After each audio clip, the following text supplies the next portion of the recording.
bom, bem-vindo, Crispino, Luiz Lopes Crispino. O Descobri popular Luiz agora. Crispino. Que o Lopes ninguém conhece. Então, mas eu não conhecia. Então, Então, agora tem o eu falei, Lopes no não, eu vou meio. começar com esse Lopes. Então, assim, pelo pouco que eu sei, você iniciou FAAP, né? Hum, De artes plásticas, eu também fiz hum, FAP de artes plásticas, mas você parou e aí você foi trabalhar com fotografia e começou com o Miro, começou sim. o estúdio do Miro. Mas eu quero que você conte essa história. Uhum. Seja bem-vindo no Zoom, Obrigado. Fotografia de Moda, e muito obrigada por essa participação. Você é Eu uma que pessoa agradeço. que eu admiro muito, já trabalhamos muito juntos Bastante. também. Opa, nem fala. Então, eu queria começar agradecendo aqui pelo Juan e por mim, a sua participação, e que você comece contando um pouco desse início da sua história com a fotografia. A gente sempre começa falando sobre isso, porque eu acho que é muito importante a gente descobrir Uhum. como grandes fotógrafos como você foram parar na fotografia. O que foi que te atraiu nesse segmento, nesse mundo da fotografia, para te levar até ele? Tá, bom, eu agradeço o convite, primeiro de tudo.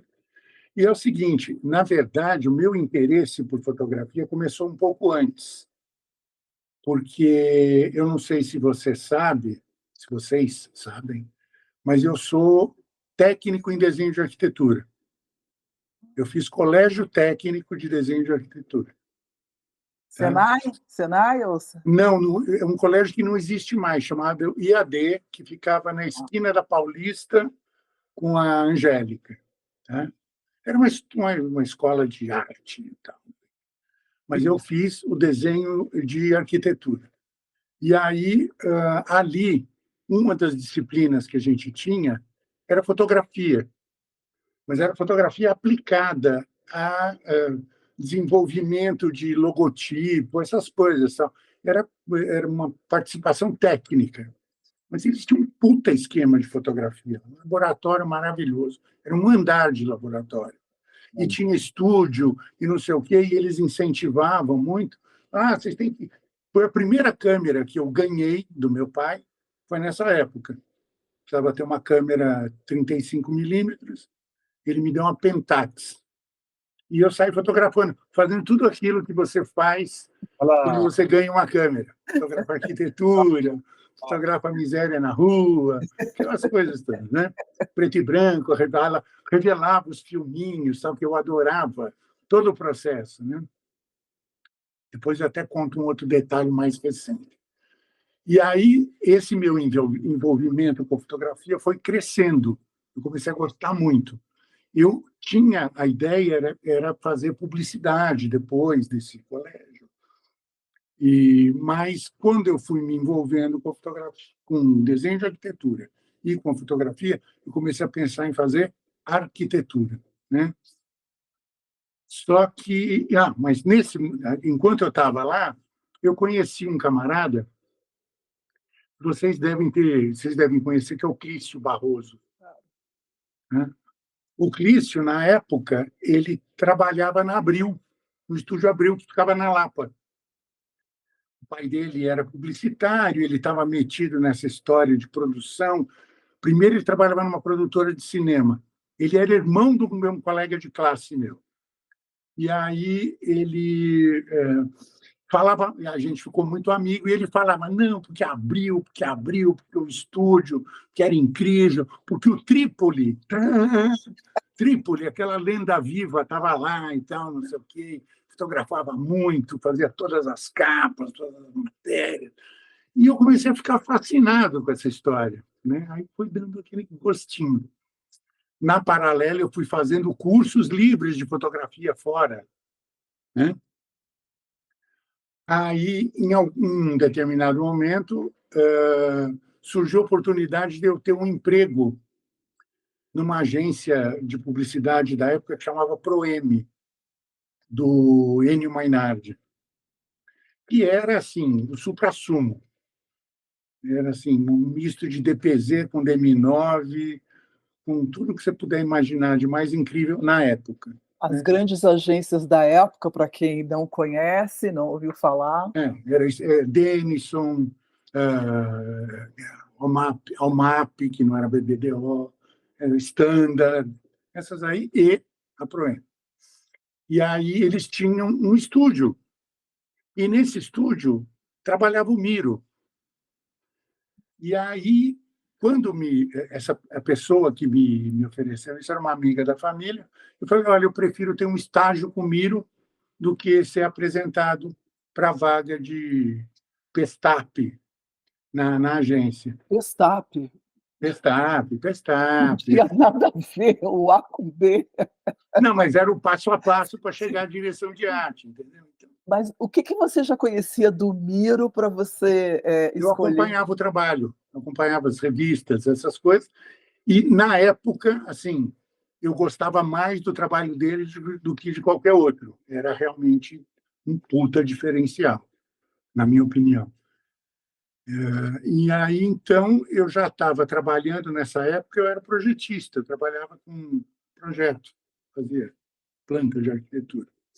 Aí veio essa história de eu ser candidato para trabalhar na agência. Já não tinha entrado em arquitetura, porque eu tinha pretensão de entrar na FAO. Não entrei, fui para a FAAP fazer artes plásticas, né? Lá tinha fotografia também. Então, tudo isso foi criando um caldo que foi elevando isso daí. Aí eu tive o estágio, consegui o estágio. Curiosamente, o Miro foi com a minha cara, ele gostou de mim, eu fiquei encantado com o trabalho dele, já era encantado. Aí eu passei a ser segundo assistente, aí depois virei primeiro assistente, aí o resto é história. Quanto tempo você ficou no estúdio do Miro? Aí eu trabalhei com o Miro inteiro, assim, eu trabalhei uns 4, 5 anos, Deu para foi pegar. bastante tempo. Deu para pegar.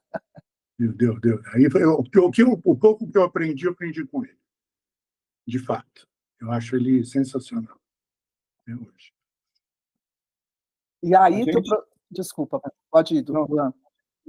já esteve aqui com outros convidados que também foram assistentes de grandes nomes, tipo Uhum.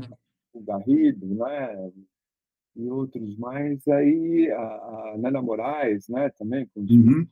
nessa escola, né? Que foi o Estúdio Abril. E é necessário, né, Garrido? Luiz. É necessário, né? Porque a prática ali, o contato é outra coisa, né? Você não, eu acho que, não sei se você concorda, se hoje as pessoas não estão aprendendo mais dessa maneira, né? Até porque os fotógrafos estão enxugando, né? Quem tinha estúdio, não tem mais estúdio, aluga um estúdio, que é mais fácil, não tem toda aquela trabalheira, mas essa convivência ali humana, né? Dos pequenos detalhes ali, que faz falta hoje em dia, não? Super faz falta. Assim, eu lembro que quando eu entrei no estúdio do Miro, assim, no primeiro dia que eu pus o pé dentro do estúdio, que era um estúdio que ficava ali na Rua Tupi, eu vi, ele estava fotografando um catálogo de bebidas. Quer dizer, cara que eu fui atrás de moda, de beleza, porque era um gênio nessa área, estava fazendo um catálogo de bebidas. E eu descobri, primeiro, que ele é um gênio para fazer still life também. Ele é maravilhoso.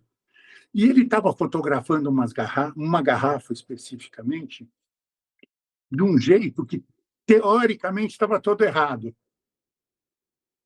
A luz era errada, entre aspas. E era lindo, era deslumbrante. Aí eu falei, caralho! Perdão, desculpa. Estamos em casa, estamos em casa. Eu olhei e falei, nossa, que incrível! E está completamente fora do padrão assim da luz de preenchimento, luz de não sei o quê, do que eu já tinha aprendido em cursos, né? Quer dizer, foi uma grande escola, uma grande escola. Eu acho que assim, eu acho fundamental, eu ainda acho fundamental Acho uma pena que não exista mais. E agora eu vou abrir um parênteses, que é o seguinte: eu não sou formado, eu não me formei em artes plásticas. Então, ao longo da vida, eu perdi várias oportunidades de dar aula. E agora eu estou fazendo um curso superior para ter diploma. Eu estou fazendo fotografia no Senac. Eu soube, eu soube. Eu estou lá e eu vejo que diferença que faz, porque a criançada tem 18, 20 anos, 22, né?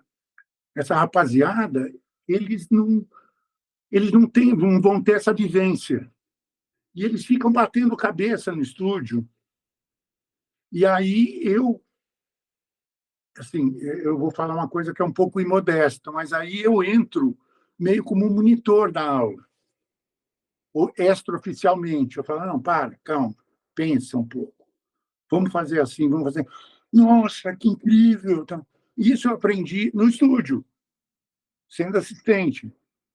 E ensinei um monte de gente, que eu tenho o maior orgulho de dizer que são grandes fotógrafos, dessa forma. Não ensinei, mas pelo menos participei do acúmulo de saber deles, né? Então, eu acho muito importante, acho uma pena que não exista mais. E que sorte dos seus colegas. Pensa, que sorte. Eu tenho um colega que é o Luiz Crispino, e ele me alerta. É maravilhoso, eles praticamente deviam pagar 2 vezes essa oportunidade. Uma para o Senac e outra para mim. Não, mas está sendo... Agora, na verdade, é uma grande troca, sabe? Assim, porque eles têm um olhar e uma curiosidade que estimula a gente, né? Você fala, cacete, podia olhar desse jeito também, né? Eu tenho muita inveja de um olhar fresco, assim, né? Eu acho maravilhoso. O que, assim, até agora eu fiquei curiosa. O que, assim, você colocaria, pontuaria que está te ajudando nesse exercício de renovar o seu olhar em relação a Na isso? verdade é o seguinte, quando você passa o seu... por exemplo, eu estou revendo todo o meu conhecimento prático junto com eles, né? E isso me obriga a repensar. Eu estou reciclando toda a minha experiência prática em função de estar tentando ajudar o povo todo, entendeu? E isso é importante para mim, para eu rever até determinados procedimentos. O equipamento mudou brutalmente, né? A maneira de fotografar mudou brutalmente. Eu fico olhando, é engraçado, né? Você vê os sets de foto hoje, as empresas de locação botam muito no Instagram, né? A 3T alugou equipamento para fulano, Beltrano, Ciclano, Capistrano, um monte de gente, né? E mostram os sets, né? Os sets, na verdade, o pessoal não ilumina, eles clareiam, porque depois eles vão fazer na pós, entendeu? Que é uma coisa que eu não sei fazer, eu brigo com isso. Essa mudança é bem notável, né? Nesse É impressionante. Eu também falo para os meus alunos, eu também tive um percurso parecido, que eu fui fazer jornalismo depois de anos para dar aula na pós-graduação. Embora eu já desse lá, mas eu não estava oficialmente. E é bom esse aprendizado, que acabei voltando no tempo da gramática, coisas que reforçam e a gente relembra tudo, né? Mas eu sempre falo o seguinte: não fica olhando no visor da máquina, né? Vai fazendo e não, mas aqui eu falei não tá bom aqui, mas não, depois eu arrumo no sistema.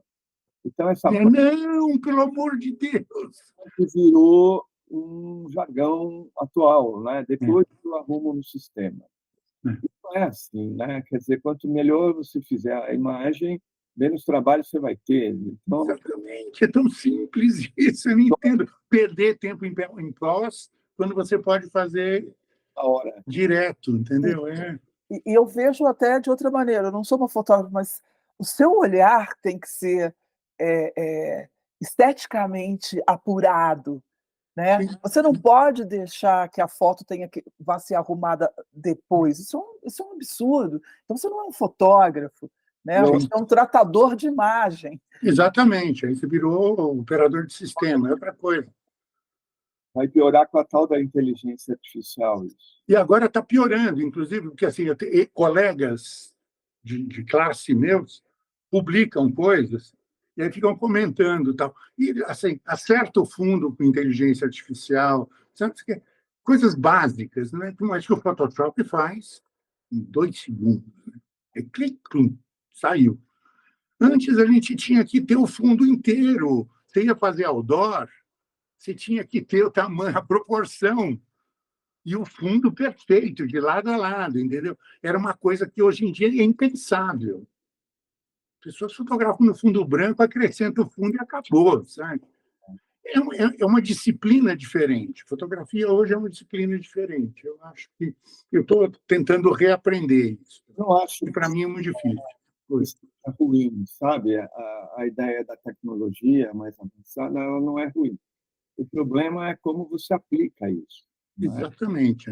Esse é o e como você parte do momento criativo já se você estiver esperando já que você vai fazer uma coisa desse tipo, tudo bem. Uhum. Né? Né? Mas lembro do Wilton Ribeiro, né? Falando Sim, sim. dos carros, né? Que era dificílimo, né? Nossa, era uma praga de mãe fotografar carro. Um carro para fotografar, né? Tinha muito reflexo, tinha tudo isso. Quer dizer, para essas coisas, eu acho sensacional. Sim, sim. Mas o que eu vejo, embora eu não sou, eu tenho 2 livros feitos com um iPhone.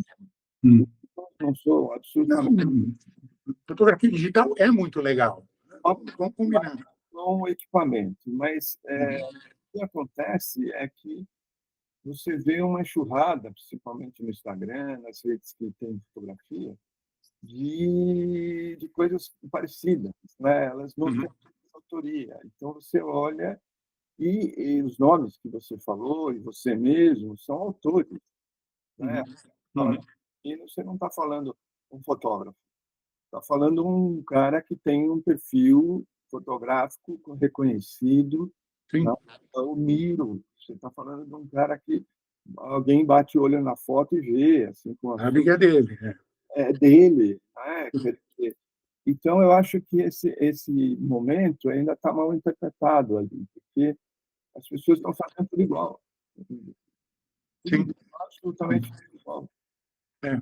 Infelizmente. Porque essa trilha tecnológica induz um determinado resultado. Tá? É que nem essa coisa do Ah, tá. ChatGPT. É o ChatGPT, mas tem um específico de Sim, foto, né? para a imagem. Aí eu cheguei assim, Falou? me falaram, você precisa fazer porque é incrível, tal. Eu fui lá, peguei, botei umas referências, tal. O prompt foi ficando cada vez mais sofisticado, tal. Tumba, gerou uma imagem. Eu falei, legal, bacana. Aí eu falei, vamos fazer, fiz uma em preto e branco. Agora vamos fazer outra. Aí comecei a fazer uma em cor. Escreve, gerou uma imagem bonita, mas tem a mesma cara. É isso que você está falando. O que sai dessa inteligência artificial, na verdade, ele tem um universo de referências e, por mais absurdo que seja o volume de informação que ele contenha, ele acaba que direciona para determinadas coisas. Então, acaba ficando tudo muito parecido. Você não consegue gerar uma imagem original. Outro dia mesmo eu vi uma campanha que uma menina que foi assistente lá no estúdio, na época que eu tinha estúdio lá na rua de Tanduba, que ela está sendo agenciada por um cara muito bom como a gente, e eles fizeram uma campanha que o casting é todo inteligência artificial. E o resultado é bom, mas tem uma carinha de ilustração que é muito estranha. Exato. Exatamente. É exatamente isso que eu ia falar, é a mesma É, assinatura, é de uma ilustração. exatamente. Assim, puta, é bonito, é realista, é perfeito, tem textura, tem pele, tem pelinho, tem tudo. É ilustração. Na minha cabeça é. Mas, assim, a gente tem, você tem, você tem, Jussara, eu tenho. A gente tem um olho para ver coisas que a gente tem todo um histórico, toda uma impressão no cérebro Ao que vocabulário. permite a gente distinguir isso. As gerações mais novas que já nasceram no digital, É o vocabulário. tanto faz, sabe? Você vai no cinema, você vê esses filmes lamentáveis de super-herói e tal, não sei o quê, é 80% digital, e você fica vendo e fala, puta que bosta, não dava para filmar isso? Não, tinha que fazer tudo construído. Só que é construído bem marromeno. Passa porque o povo não tem olho para ver, sabe? Você que tem olho para ver, você fala, meu, isso é tosco. É cultural mesmo. E eu lembro que o Senac, não sei se pode corrigir, mas um aluno de lá que me falou que eles tinham tornado extinto o laboratório preto e branco. Puta, sabe que meio assim, a gente teve, eu estou estava no primeiro semestre, né? Na prática de história tem uma disciplina específica que fala da história e das técnicas, né, ancestrais, as técnicas originais. Então o povo teve uma oportunidade de pegar um filminho, colocar na bobininha, revelar, mas isso é só para dizer que fez, entendeu? Eu acho uma pena, eu acho uma lástima. Tinham anteriormente uma matéria que levava um tempo grande, tinha um bom laboratório, eu cheguei a dar aula lá. E aí, quando eu soube, eu falei, não, não é possível, né? Quer dizer, assim como o Mackenzie, por exemplo, a Faculdade de Artes Plásticas do Mackenzie aboliu a aula de gravura. Eu tinha um amigo meu, Estou brincando. Márcio É Pérez, absurdo, sério. que era o controlador, o professor da área de gravura, um ateliê maravilhoso, uma prensa, Não é possível, sério. É um pedras, pecado, cara, pecado. pedras para fazer Sim, litografia. de lito. Tudo isso fecharam, simplesmente fecharam Absurdo. e era ótimo. Até eu lamentei porque o Márcio é um super amigo e costumava chamar os amigos para aproveitar o ateliê de vez em quando. Sim, sim, imagino. Precisava levar o papel, né? E o resto eles tinham lá. Tinha impressor, tinha as pedras de litografia. Eu fiz muitas fotografias a partir de fotografia, né? Que é uma... Nossa, E de repente parou, tiraram o curso. que absurdo. Eu vou te falar uma coisa. Quando eu fiz artes plásticas, porque aí, como eu não entrei na arquitetura, eu fazia artes plásticas na FAP. A minha disciplina preferida era gravura. Eu adoro. Cara, eu dormia no laboratório de gravura, na impressão. Eu achava maravilhoso, maravilhoso.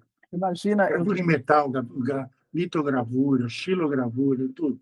imagina que eu na FAAP, um dos meus professores era o Nelson Lerner. Não, só lembro. Não, tinha um... Top. Só isso, só isso. Só nomes, Flavianos, Camarães. Nossa, tinha gente incrível. Tinha gente Sabe? incrível. Enfim, Eu acho que as pessoas estão correndo muito, né?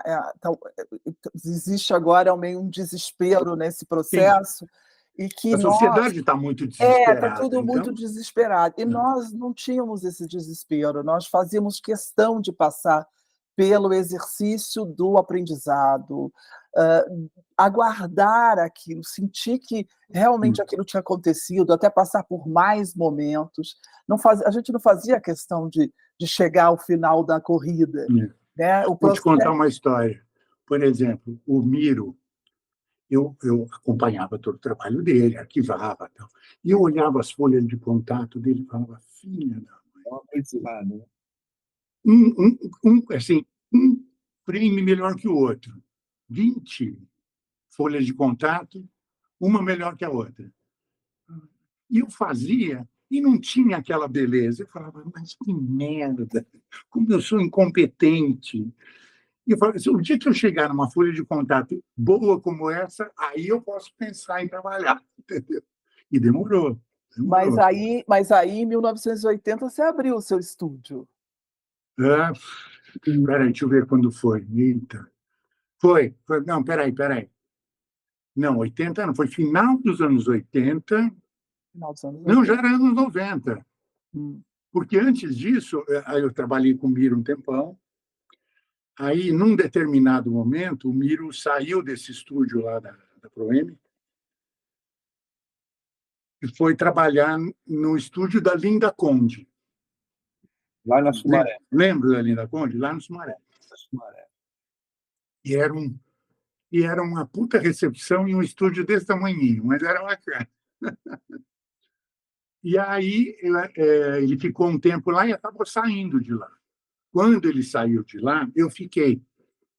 Então, aí eu comecei a fotografar, efetivamente, porque eu já tinha tido oportunidade de ter conhecido muita gente, né? Eu fiquei lá no estúdio com a condição de que eu dava assistência para a Linda Conde e ela cacifava o meu portfólio.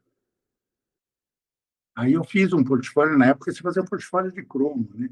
4x5, tá bacaninha. Levava nas agências, punha na mesa de luz. E aí é que eu comecei a trabalhar. Metade do tempo como assistente dela, metade do tempo me dedicando ao meu. E aí eu comecei a entrar em publicidade, mas aí eu fiquei com a Linda um bom tempo e saí de lá para ir para o Estúdio Abril, que eu conheci o Pedro Martinelli. O Pedro Martinelli e eu, a gente se conheceu trabalhando no Estúdio Abril, mas ainda tendo a base lá no estúdio da Linda Conde, no Mobile Studio. E ele gostou do meu trabalho, mas, independente disso, o Pedrão ele tinha um problema estrutural na época, que era o seguinte: ele era superintendente do estúdio e o estúdio era deficitário. Por quê? O estúdio cacifava todas as produções mais descabeladas que as revistas precisavam fazer, o estúdio absorvia, mas ficava no vermelho, né? Então, aquelas fotos de culinária o tempo todo, fotos de decoração o tempo todo, com cenários, etc. e tal, era muito caro para o estúdio e ele ficava no vermelho. Aí o Pedro teve a seguinte ideia, ele falou, eu vou levar para lá um fotógrafo comercial. Então, a gente montou um esquema que eu era contratado da Abril e a minha empresa tinha um acordo operacional com o Estúdio Abril. Eu levava os meus trabalhos para lá, eles produziam, cobravam, faziam toda a parte burocrática e ficavam com uma porcentagem do lucro. E isso tirou o Estúdio Abril do vermelho. Ele passou a operar normal. Era bom porque você já tinha toda aquela infra, né, que eles tinham. Eu já estava bem colocado no mercado nessa época, tal, tanto editorial quanto publicitário. Então, assim, eu levei todos os meus clientes para lá. E era uma puta infraestrutura, né? Era um estúdio fantástico. Eu adorava quando eu fazia freelas para algumas revistas, Elis, Cláudio, adorava aquilo lá, porque você chegava e falava assim, não, eu quero tantos flashes. Era um absurdo. Dois, você chegava lá já estava tudo num carrinho, assim. Genial, um monte de assistentes, tinha marceneiro, eletricista, tinha tudo, então era perfeito. Né? Então, para mim foi bom, foi muito bom. E quando que você vai para Madrid? Aí eu fui para Madrid em 90. Então, depois do Estúdio Abril e tal, nesse processo, então, aí você resolve ir para Madrid. Eu me afastei do Estúdio Abril e fui para a Espanha. Uma série de circunstâncias, assim, eu queria trabalhar fora, aí o Duran me indicou uma agente que trabalhava com ele em Madrid, eu conversei com a mulher falou, vem aqui que você vai trabalhar, tal, não sei o quê. Aí eu fui. E eu fiquei um ano. Mas, assim, ficava entre indo e voltando. Aí eu acabei saindo do Estúdio Abril. E quando eu voltei para o Brasil, aí eu voltei para ter um estúdio, que não era meu, mas eu arrendava um estúdio que era da filha do Zaragoza, da Inés, né? E o marido dela, o André Pauliello, passou a ser meu agente, meu coordenador de produção, etc. e tal. E eu alugava um estúdio que era no miolo ali do Itaim, né? Só para quem está nos ouvindo entender um pouco, o Zaragoza era uma das letras da agência de publicidade Do DPZ, DPZ, uma o grande V da agência. DPZ. Eu, eu, E eu, eu falava assim, o dia que eu crescer, eu quero ser o Zaragoza. e, E era e eu, na, genial. e eu na universidade, na FAAP, fazendo artes plásticas, eu queria trabalhar na DPZ.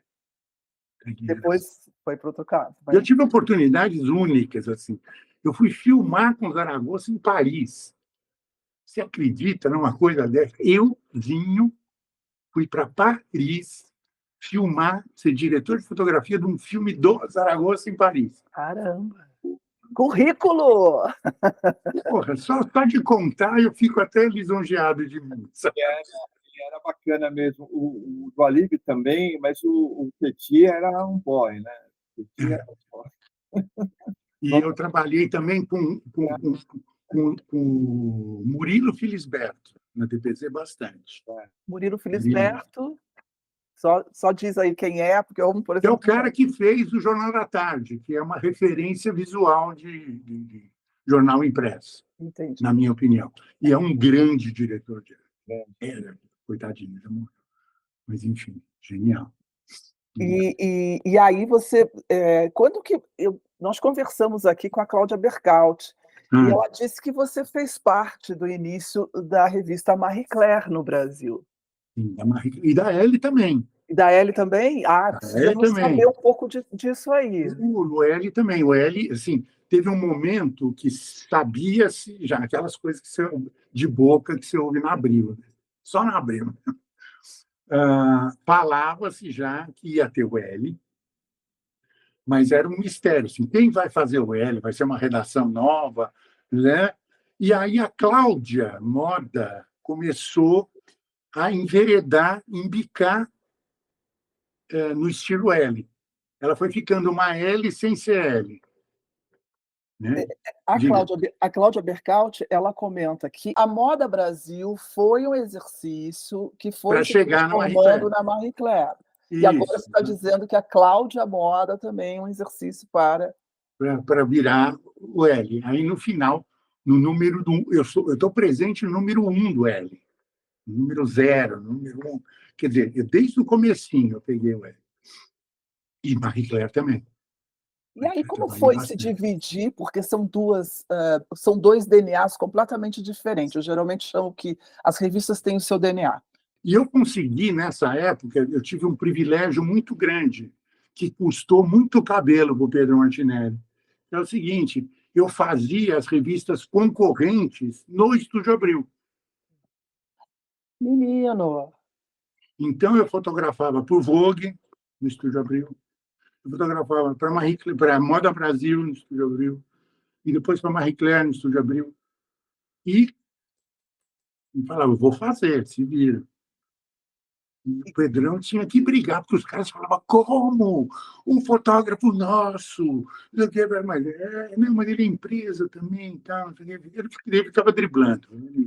Ele era muito bom em driblar os problemas. Pedro querido. Mas aí, então, assim, você já mostrou essa diferença. E a sua linguagem fotográfica? Porque o fotógrafo tem uma assinatura, tem um espírito também, né? Sim. Ele coloca na sua imagem. Como era também se dividir? Como que você conseguia fazer Marie Claire? Vogue, sofisticadérrima, Marie Claire com aquele ar mais intelectual, e ele, a menina do momento. Assim. O negócio é o seguinte, ó. Diferentemente do mercado europeu e americano, mas principalmente europeu, a gente no Brasil, para ser fotógrafo competente, você jogava nas 11, entendeu? essa era uma característica do trabalho da gente. O portfólio da gente era uma miscelânea de coisas. Tanto que, quando eu levei meu portfólio a primeira vez na Europa, eu levei para o pessoal da Vogue Itália. Era um mito, assim, fotografar. Vogue Itália era... Eu levei, o cara falou, pô, seu trabalho é muito bom, mas o que você faz? Entendeu? Você gosta de fazer o quê? Beleza, carro, comida, né? Que tinha de tudo. Competente, mas nada muito assim. Eu achava que tinha um estilo. Agora, os caras queriam uma coisa muito mais focada, né? A ideia do autoral, né, Cristina? Exatamente, um fotógrafo autoral. Eu E eu não era um autoral, eu sempre fui um bom artífice. Tinha aquele guia talento, não sei se você lembra disso. Sim. Pagava um X e, em uma época, todo mundo dizia que aquilo não funcionava. E aí o cara me encheu tanto a paciência, descontando, dando desconto, que um dia eu entrei. E eu não tinha ideia do que pôr, né? Conversei com o Orlando, que era ilustrador da Folha, que ia fazer a minha página. Naquela época, eu não tinha no computador, não tinha nem a menor ideia, né? Como fazer um layout. E aí eu falei, o que eu vou pôr? Ele falou, o Orlando me fala, você põe o que você gosta de fazer. É o que você faz melhor, é o que você gosta de fazer. Porque, se você olhar o guia, tem 200 mil páginas, todas são iguais. Quer dizer, o cara faz nu, faz gastronomia, faz estilo, faz tudo. Então, o cliente vai atrás do que é mais barato, porque todo mundo faz direito aquilo, então me custa menos, né? E acabei colocando 3 retratos em preto e branco, coisa que não tinha naquela publicação, e acabou até rendendo. Renderam vários Rendeu. Era tão diferente que rendeu. Né? Daquela que o autoral mistura entre ter a sua característica, né? E também o prazer, eu acho. Né? Vamos combinar, né? Tem um trabalho que é legal, é dinheiro, você tem que fazer, mas é chato, né? Ou as pessoas que você fotografa nem sempre são aquelas bacanas que você gosta. Sim. Então, mas eu lembro, só emendando para você falar sobre isso, eu estava fazendo, falando em coisas chatas, eu estava fazendo o Fashion Week. Agora? Não, lá no início, primeiros. São Paulo, Fashion Week, depois... E eu digo chato porque era um negócio que você tinha um desfile que durava 5 minutos, 10 minutos, e você esperava 2 horas para o próximo, né? A musiquinha eletrônica ainda na sua orelha ali. E aí eu vi você lá na beira do palco montando uma 4x5, uma câmera de grande formato. Verdade. Extasiado com aquilo, eu falei, meu Deus do céu, o que ele vai fazer lá embaixo, né? Como é que ele vai, como é que tem essa luz, como é que tem profundidade? E aí eu falei, nossa, esse cara é um cara experimental, não tenho a menor dúvida. Mas a ideia, esse trabalho foi muito interessante, porque eles chamaram pessoas para fazer, assim, documentarem da maneira que quisessem o Fashion Week. E eu fiz uma foto que era a saída do desfile com uma exposição longa. Então, ficou aquela maré de gente, assim, são riscos, né? E entre as cadeiras, entre a passarela, assim, ficou interessante. Uma foto bonita. Mas eu em preto e branco, 4x5. Assim como eu morria de rir com o Fernando Lousa, né? O Lousa, ele era aquele cara do filme do Robert Altman, do Prêt-à-Porter. Sim, esse mesmo. Milo, né? Que era aquele irlandês que fazia o papel dele. Ele era um primadonna. Ele ficava com um megafone ali. Uma vez ele levou um megafone e ficava assim, falando o nome das editoras que estavam lá, as nossas editoras. Ele era super bem relacionado. Assim, suas costureiras, vão trabalhar. Era genial. Muito engraçado. Fernando Lousa é uma figura. Fernando é personagem que eu falo. Personagem. E aí, me conta mais aí desse processo. Não, então, voltando à história do eventual estilo, eventual linguagem, como a obrigação minha, profissional, era ser polivalente, né? Então, na hora de fazer L, luz do L. Na hora de fazer Vogue, pegada no Vogue. Obviamente, tem coisas que você gostava mais. Quando te abriam mais espaço, você conseguia impor alguma linguagem e tal. Eu acho que nessas revistas, seguramente Marie Claire, Moda Brasil e Vogue foram as que deram mais oportunidade de desenvolver imagens mais alternativas, assim, que eu guardo para mim até hoje. Entendeu? Gosto de algumas coisas que eu publiquei no L, gosto mesmo, mas assim, as outras eu tenho mais carinho, de modo geral. Tem mais o que eu enxergo. É Né? engraçado, porque pelo que eu avalio do teu trabalho, eu acho que você combina mais também com essas revistas. Então, né? enfim, era uma coisa mais experimental, menos rígida, menos... E, por exemplo, eu fiz muito nu, né? Playboy tinha uma fórmula. Se você me entregasse a fórmula, você estava com um problema. Por mais que eu tivesse liberdade de tratamento de luz, e abordagem, enquadramento, eu precisava ter a cartilha, precisava estar lá. Né? Então, mas isso também te dá um certo treino, né? E eu tinha muita repercussão. Playboy foi uma grande vitrine, né? Eu trabalhava muito com outras coisas, inclusive, né? Trabalhava com beleza, com lingerie, etc. e tal, em função do Playboy, mas assim, muita gente conheceu o meu nome através da Playboy e me chamou para fazer outras coisas. Era um veículo que dava muito retorno, né? Mais do que essas revistas de moda. Claro. E da Playboy, quem são as stars que você fotografou, que com certeza o pessoal deve estar se perguntando. Não, mas aí é que tá. Eu vou falar uns nomes, vou esquecer os outros, porque eu estou velho. Ah, não, é só assim, só para. Duas ou três, vai. Oi? Umas duas. Aquela Isadora Ribeiro, eu fotografei 2 vezes. E uma delas foi a reprodução, assim, a capa nós fizemos no Estúdio Abril, e era a reprodução da cena que ela saía da água lá na abertura do Fantástico, só que ali bastante desnuda, né? E, nossa, foi uma produção só no Estúdio Abril dava para fazer aquilo. A gente fez uma piscina que tinha, assim, 5x8 por 50 de profundidade, 60 de profundidade. Era um espelho d'água aquecido. Eu estou aqui na minha cabeça tentando imaginar qual estúdio. Naquele estúdio lá de trás, no Jumbo. Lá no fundo. Ah, tá. Né? E tinha no centro dessa piscina, no centro não, em um determinado lugar, tinha uma espécie de fosso onde ela ficava.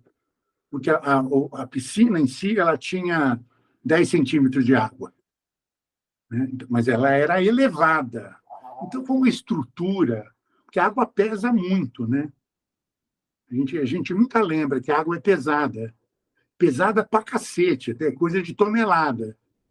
Então, imagina a estrutura que tiveram para fazer para elevar essa piscina. Porque ela precisava ser mais alta, porque ela precisava ficar com meio corpo dentro d'água.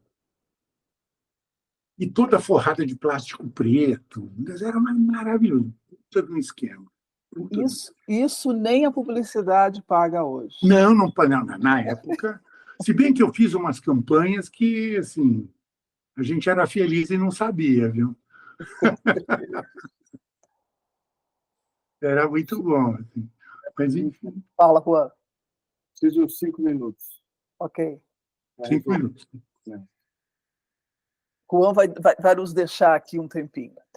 Mas aí, Crispa, e aí essa foi uma das mulheres, mais Sim. umas duas, só para a gente Teve uma... Ai, meu Deus, eu estou falando sério. Eu tenho um problema sério com nomes. Com memória, com Eu nome. preciso lembrar, e, assim, se as mulheres que eu fotografei virem isso, elas vão ficar com ódio de Mas mim. elas vão entender também. Porque eu realmente tenho uns brancos de nome, assim, não estou regulando, não.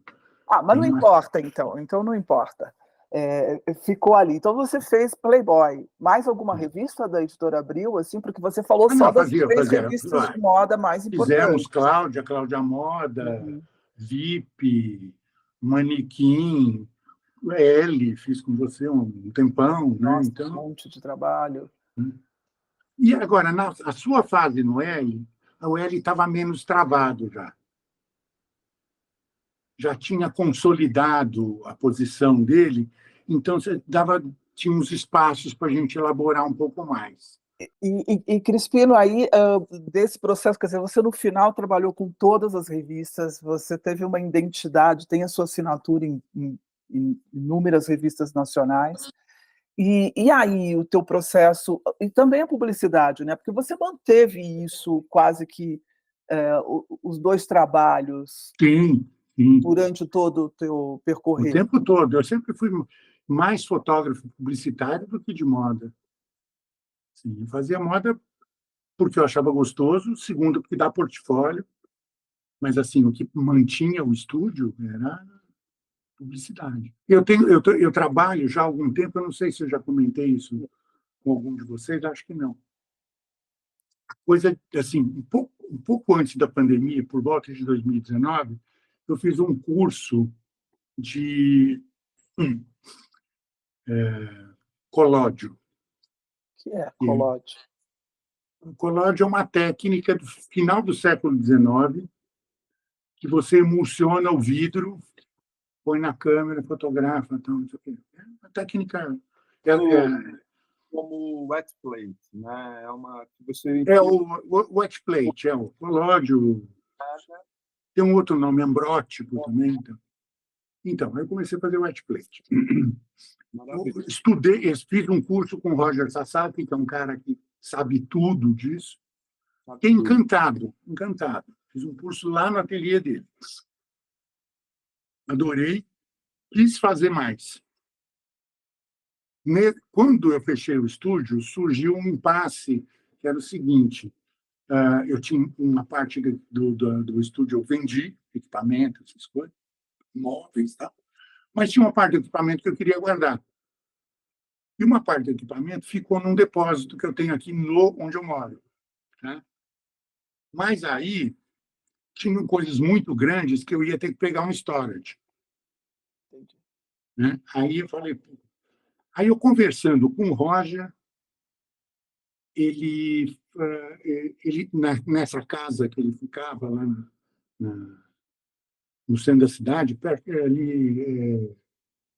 pertinho do fórum, uma casa tombada, e era para ser uma espécie de coworking de artistas, né? Ele tinha o estúdio dele lá, o local onde ele ficava, e mais o laboratório ele tinha instalado ali. Aí juntou a fome com a vontade de comer. Eu falei, eu quero continuar fazendo isso. Aluguei uma sala enorme lá, porque cada cômodo da casa era gigantesco, onde eu fiz um ateliê, levei essa tralha toda e continuei estudando wet plate, colódio, com ele, ajudando ele, inclusive, fazendo assistência para ele na rua. Tá? E fui treinando. Num determinado momento, venderam essa casa e a gente não conseguiu mais ficar junto. Assim. Não, o espaço onde caberiam os dois era fora da realidade da gente de dinheiro. Então, cada um foi para um espaço. Ele foi para uma casa e eu fui para esse apartamento, que é da minha família. Então, não pago nada, só pago as despesas. E aí eu montei o ateliê lá e faço o colódio lá também. Continuo fazendo. Quer dizer, eu quebro mais a cara do que qualquer outra coisa. Mais erro do que acerto. Mas eu estou insistindo. É uma coisa que eu faço, que eu gosto de fazer. Adoro isso, mas eu uso um aplicativo que parece parecido Tem milhões de filtros. Qual o aplicativo? Dá a dica, porque eu quero saber. Eu fiz um trabalho, um dos trabalhos do semestre lá no Senac, eram fazer fotos à maneira do século XIX. Eu usei todos esses Aplicativo. filtros e não sei o quê no Photoshop e pronto, acabou. O sonho é voltar com a minha 8x10 e fazer isso de verdade. É que envolve químico, é uma É coisa meio chatinho, é chato. Juan, eu não ouvi o nome do aplicativo. o Hipstamatic, que é O para. Xtamatic é um deles, né? Assim, o filme, entre aspas, né, é o D-Type, que seria de daguerreotipo. Mas eu acho que o nerd que criou o aplicativo, a Hipstamatic, ele deve ter pesquisado daguerreótipo na internet e achou um colódio. Hum. Então, esse aplicativo tem mais cara de colódio. De colar do que daguerreótipo, né? É ótimo. Mas é uma delícia. Eu até publiquei uma série de retratos de fotógrafos feitos com ele. Eu vi. É muito legal, muito legal. Então, na verdade, você não precisa fazer colóide. Mas aí Tem o esse barato, recurso.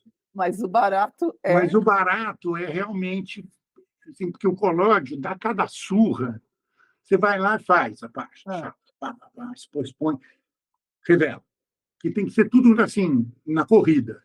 Você não pode deixar para fazer depois. Você sensibiliza a chapa, põe na câmera, expõe e corre para revelar. Não tem intervalo. Aí você vê assim, puta, tá legal. Precisava ter mais meio pontinho de exposição. Foram suas últimas palavras. Ele foi encontrado morto lá. Porque esse meio pontinho lava a chapa. Entendi. Aí você fala, caralho, o que foi que eu fiz de errado? Aí começa de novo. Não, então vamos tirar um terço. Aí fica preta. Enfim, é Bom, difícil. quer dizer, é tão delicado, é tão É sensível, muito né? delicado, a sensibilidade é muito baixa. Muito, muito, muito, muito baixa. É tipo ISO 1. Então, assim, se você não tem o domínio técnico, por exemplo, esse cara que me ensinou, o Roger, ele lida com isso há décadas. Ele dá Então, outros toques, ele é muito bom, Roger. ele é muito bom, ele não erra mais. E ele erra, ele fala que ele erra. Imagina eu. Então, mas, enfim. Nossa, então, e aí então é um resgate mesmo, né, Luiz? Né? É um Porque, resgate assim, todo de o técnica. digital, eu gosto muito do digital. Hoje, no exterior, você tem muitos fotógrafos trabalhando com o que a gente chama, retomando, hoje você tem muitos processos históricos ou alternativos, pode ser chamado assim, e os grandes fotógrafos na Europa estão trabalhando direto com moda, com isso, tipo Paulo Roberto e outros, que são incríveis. E você sabe o que chama processo alternativo?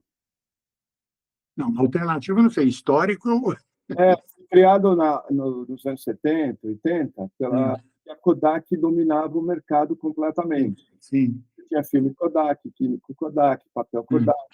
Então, o pessoal começou a trabalhar com emulsão separada, em vez de preparar revelador da Kodak, preparava a própria emulsão para poder fazer, porque esses processos demandam tudo isso, né? Você preparar a emulsão, preparar o líquido, preparar... E aí, em contrapartida, para ser alternativo contra a Kodak. Sim. Era por isso que, às vezes, Era um processo alternativo. alternativo à Kodak, que dominava na época. E hoje Eu não. vou te falar, teve uma época, a Jussara viu isso, ela testemunhou. Eu usava muito Polaroid 8x10. Mas muito, muito. Eu comprava de dúzia, assim. Você tem uma coleção guardada disso? Não? Tenho. Vou fazer uma exposição. Sabe aquela mobigrafia que eles fazem todo ano lá no MIS? O Rojas. O Rojas. o Ricardo Rojas, ele me convidou, o ano passado, para expor esses polaroides lá numa sala específica, que ele estava querendo fazer uma ponte entre o aquele documento digital, como é que chama? FNT, né? É, É alguma coisa do gênero. NFT, entre o ele queria fazer uma ponte entre, queria que eu fizesse, que eu entrasse no negócio de NFT. Eu sei que a gente foi conversando, eu falei, olha, certificação por certificação e exclusividade por exclusividade, o Polaroid não deixava de ser um NFT. Por quê? Porque ele é único. Um Polaroid, o outro que você fizer já é diferente. Então, e nessa discussão ele falou, então vamos fazer uma sala de Polaroid para você. E ficou bem legal a sala, bem legal, bem legal. Porque eu lembro quando o Cláudio Feijó era... O Cláudio Feijó fez, perdão, desculpa, foi bom que você lembrou isso, desculpa te interromper. Ele fez a curadoria, eu entreguei todo o material para ele fez a curadoria e fez um texto que me arrancou lágrimas, guichos de lágrimas. Deve ser lindo isso, deve ser, mas faz uma exposição grande agora. Ficou do cacete. O texto era melhor que a exposição. O Feijó, ele foi durante um tempo uma espécie de embaixador Exatamente. do Brasil, e foi uma derivação do trabalho que ele fazia para a Globo, né? Isso. De Globo. Então, o pessoal da Globo indicou ele para Polaroid e ele organizava eventos. E vários deles. E uma vez fui eu, Cláudio Jaguaribe, Cláudio Elizabetsky, né? Que também sim. De Polaroid. SX70. SX70, que era a minha câmera também, embora a Hasselblad também, eu tinha um Beck. Sim, o Beck, tá. E aí, eles montaram, foi na Galeria Fotótica, se não lembro, lá na Cone. Sim. E o Feijó trouxe toneladas de caixas de Polaroid e tudo que era formato e máquinas também. Uhum. E tinha uma máquina da Polaroid que você enfiava um slide 35. Sim, que era um filminho, era uma transparência. Ele fazia uma cópia 8x10 de Polaroid. Tá. Não, essa é outra coisa que eu estava falando. Você arrancava gelatina, colava num papel bacana, tinha uma técnica de água fervente e parecia... Eu nunca me esqueci desse dia, porque tudo fotógrafo já, né, barbado lá, e aí o barbado... Todo mundo brincando de Polaroid. Quando de criança na escola, põe o slide aqui, sai a cópia. Uau! Você imagina que festa! E ainda saía com uma tonelada de filmes que eram já para vencer ou vencidos. Sim. O Cláudio Feijó, quando ele fez a curadoria, ele falou, você era o cara que mais comprava Polaroid aqui no Brasil. Era uma coisa absurda, eu comprava de caixas. Caixa cheia, caixa fechada. Assim. Pra caramba, né? Era caro pra caramba. Era caro, mas eu tinha onde usar. Entendeu? Então... Ele já repassava, né? E pagava. Então, repassava. Eu vejo muitos trabalhos de Polaroid também, no colódio. Quer dizer, eu acho interessantíssimo isso na moda, né? O Rovers é um fantástico, né? Ele usava muito Polaroid. Saramon, os Polaroids da Saravão são incríveis. Teve um Polaroid que era um filme 35, tipo transparência. A transparência. Você expunha, depois passava numa maquininha deles lá e saía. Era uma transparência, era um slidezinho 35. Para projeção, né? Que era usada naquele retroprojetor. Por isso que ele... Isso, mas ele tinha uma textura muito estranha. Maravilhoso. Aí eu convenci a fazer campanha publicitária com isso. Eu era um picareta. Eu empurrava cada coisa para as pessoas. Não, você queria fazer experimentação. Queria fazer acho que experimentos, é verdade. Eu acho que mais do picareta. Picareta é exagero. Não, picareta é uma maneira de dizer. Né? Mas você queria exercitar. Queria exercitar. Eu queria que alguém me ajudasse a exercitar. Alguém pague esse material, por favor. Não, até hoje, tá? E você também, entendeu? Buscando, vamos dizer assim, se desafiando a novos processos. Novos não, a antigos processos. Antigos processos. Mas é o grande diferencial do Crispino, eu acho isso. Quando eu olho o Instagram dele, você vê que é um cara que não é inquieto, né? Ele experimenta e melhor ainda, quase todos os experimentos dão certo. Então, Ai, Deus ajuda muito nisso. Tem um anjo da guarda forte. inquietando o nosso convidado aqui. Não, mas isso explica muito também o passeio dele por muitos caminhos, né.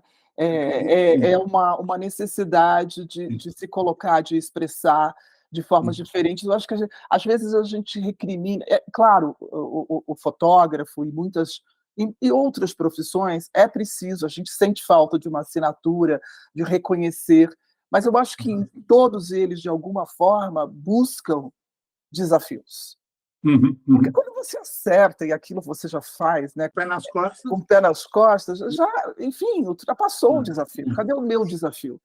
Então, essas quebras a gente tem sentido muito nas conversas, que todos, de alguma forma, por algum caminho, estão se desafiando em segmentos diferentes, mas a fotografia está sempre lá, né, Juan? A fotografia está sempre presente com desafios, construindo fotografias para desafios diferentes. Então, eu acho que isso faz parte do jogo, né? Falou tudo, porque eu acho que o que move o fotógrafo, o bom fotógrafo, né, o genial, é a inquietude. Né? A busca é para ele nunca estar suficientemente bom.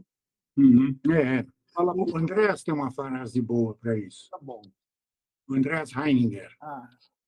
Ele tem uma frase boa para isso. Ele fala: começar a fotografar é muito difícil. Você chegar na foto é fácil. O duro é parar de fotografar. Porque vai ficar melhor, vai ficar melhor, vai ficar melhor. Você sabe, você tem que dar, né, você tem que dizer não uma hora, né? Eu acho que tem uma hora que você tem que falar, chega, tá bom? Chega, parou aqui, é isso, né? Isso é difícil. Em tudo. Não só na fotografia. Porque demanda investimento, tudo isso, né? Investimento de câmera, de software, de papéis, de coisas de outros tipos, para você ficar experimentando, né? Não é simples. Não é tão simples. Luiz, muito obrigada. Eu adorei ver vocês. Eu mesmo que, recebê-lo. assim, na telinha, muito legal. Eu, muito legal mesmo. Não. Beijo para vocês. Um beijo. Tchau. Tchau para vocês. Tchau.